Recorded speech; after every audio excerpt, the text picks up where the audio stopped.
Namaste. Only a thief is afraid of the police. If you are not a thief, if you haven't done anything wrong, then why will you be afraid of the police or the judge, which is Saturn? So Saturn gives result based on its association with specific planets in your chart. If Saturn is with Rahu, if Saturn is with Ketu, and on the other side, if Saturn is with Jupiter, if Saturn is with Venus, so depending on its association, Saturn will give its result. Now, in your chart, let's say Saturn is with Jupiter, but in somebody else's chart, Saturn is with Rahu. Why? Because your karma is far superior than that person's karma. So the association of Saturn shows what exactly you have brought from your past life in this life. And therefore, in this fourth episode, I have talked briefly about Saturn and its association with other planets and how it gives its effect. As well as I have also shared some deep insights, especially for my close followers. So let's begin with this fourth episode.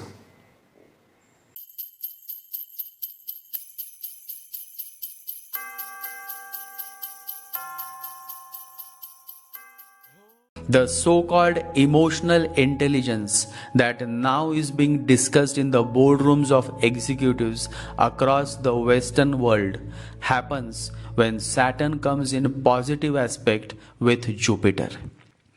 Then Jupiter's intelligence drives Saturn in managing emotions intelligently. Emotional intelligence is your ability to recognize and understand emotions in yourself and others, and your ability to use this awareness to manage your behavior and relationships. That is why I personally love the conjunction of Saturn and Jupiter. It brings a certain depth, a certain quality to the individual. It is a great conjunction, especially for spiritual progress, if other placements are favorable.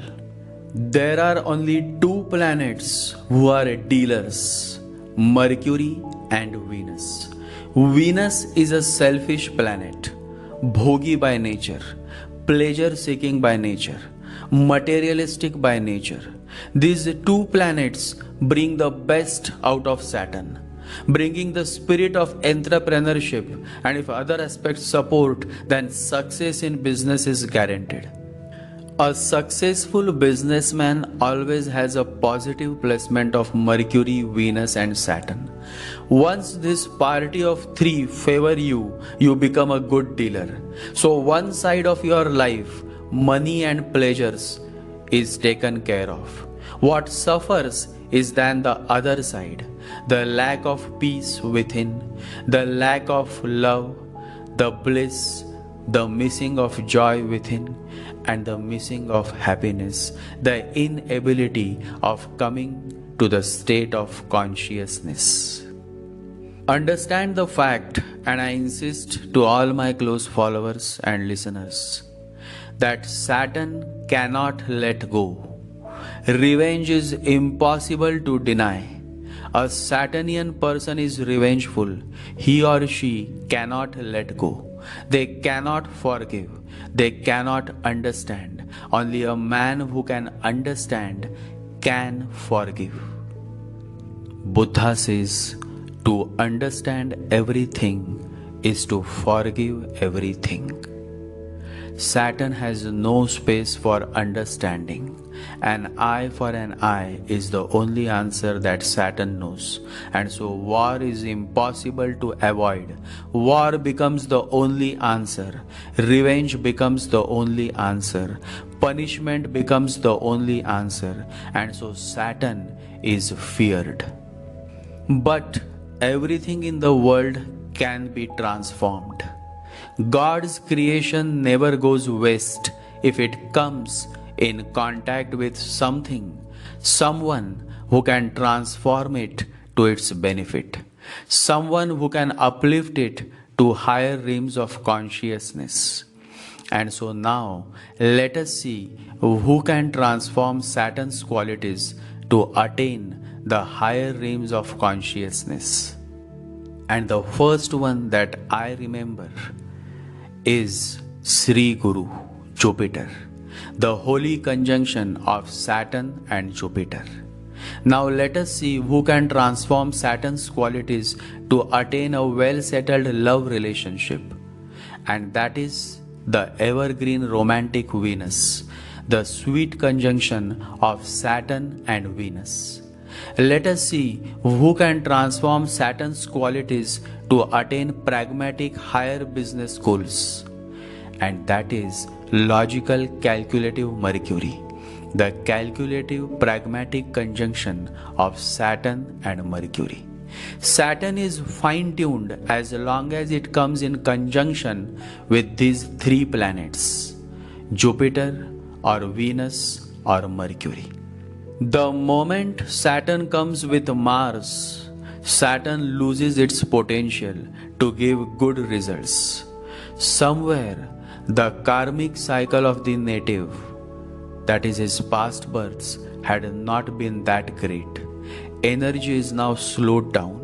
Sexual energy, sexual bliss comes under the control of Saturn. The free flow of energy to fight, to voice out, to have a great sexual life. Since Mars energy is required in the actual act of sex is now damaged.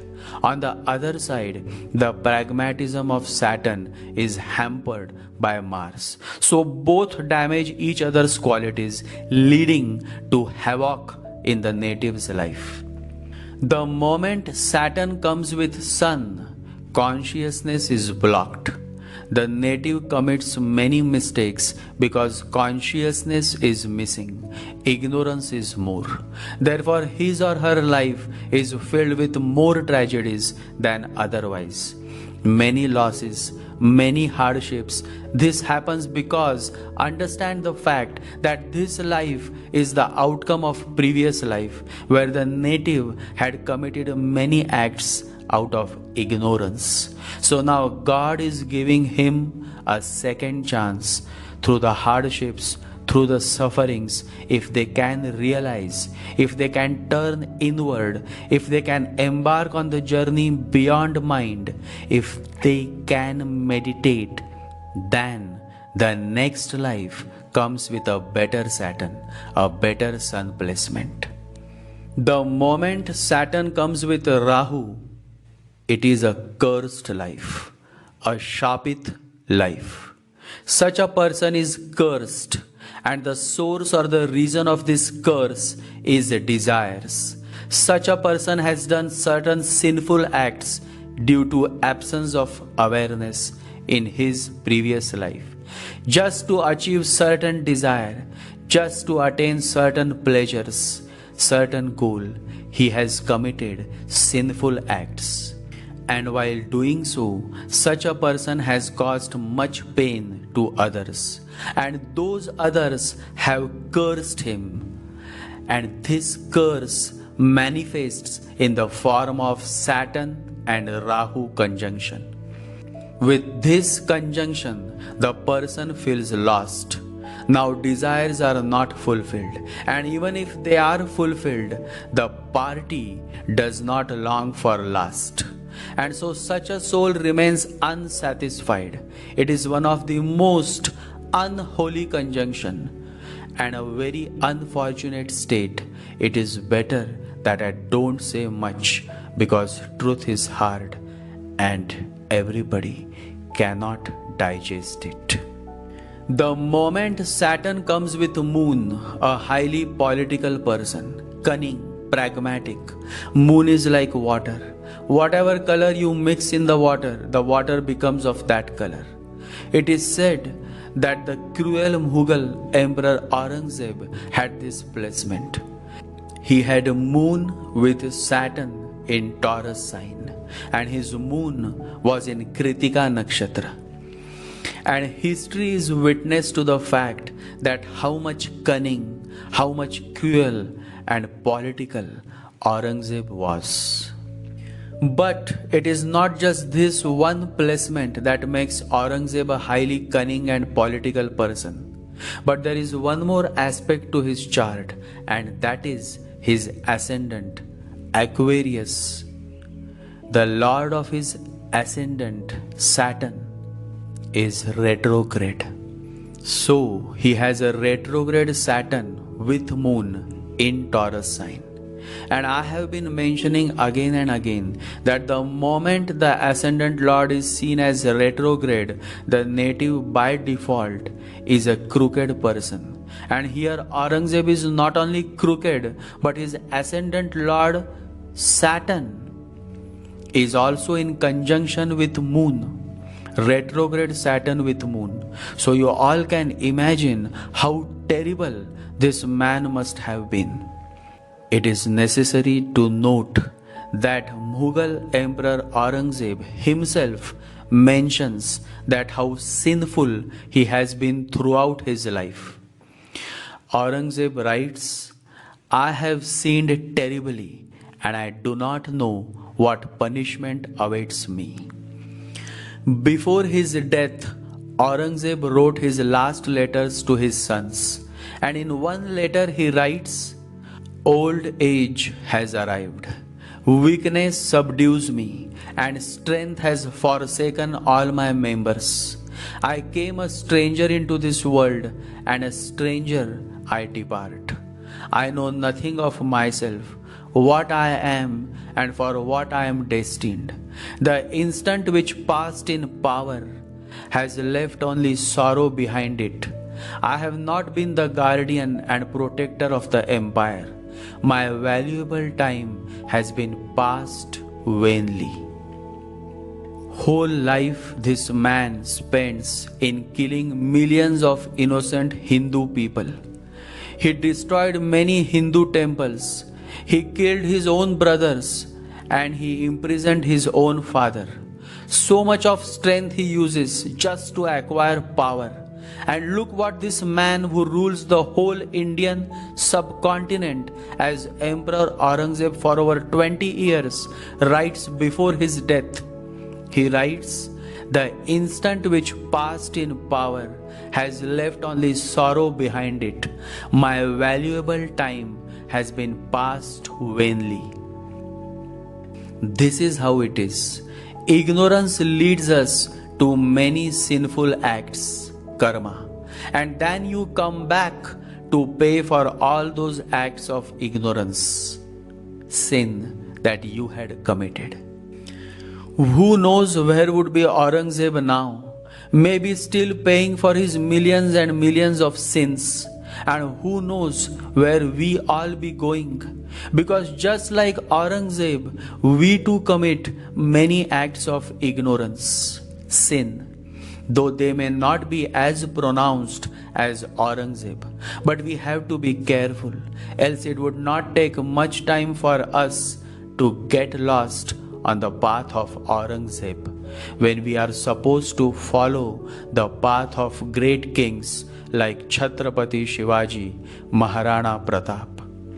It is said that when Akbar came to know of the death of his opponent, Maharana Pratap, he bowed and said, Rana, you have won and I haven't. Such was the valor of the great Rajput king, Maharana Pratap.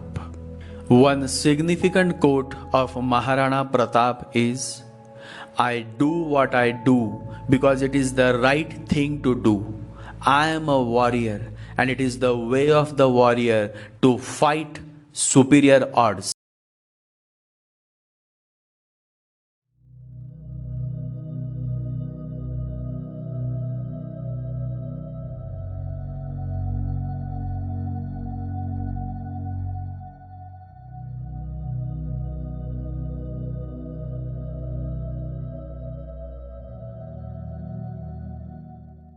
Om Gam Ganapataye Namaha. Om Gam Ganapataye Namaha. Om Gam गणपतये नमः।